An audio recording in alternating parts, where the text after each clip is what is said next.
Samantala, tulong ng gobyerno sa mga tsuper, hindi sapat. Ang kasama natin sa balitang yan live, si Rajuman Grace Mariano. RMN Live Report.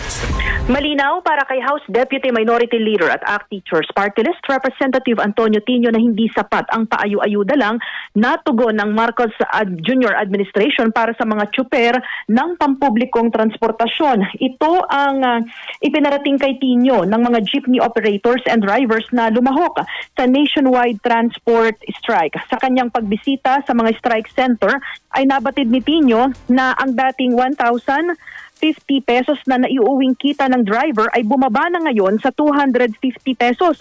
At posibleng bumaba pa ito dahil sa patuloy na pagsirit ng presyo ng diesel. Ayon kay Tino, lalo pang nakakagalit ang hindi pagpapatupad ni Pangulong Ferdinand Bongbong Marcos Jr. sa pisong dagdag sa pamasahe.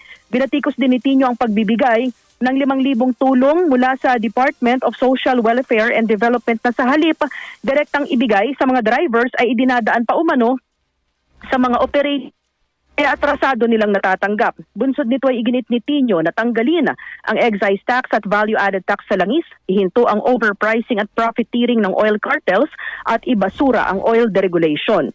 Kasama mo sa DCXL RMN Manila, Rajuman Grace Mariano, Tatak RMN. RMN Network News.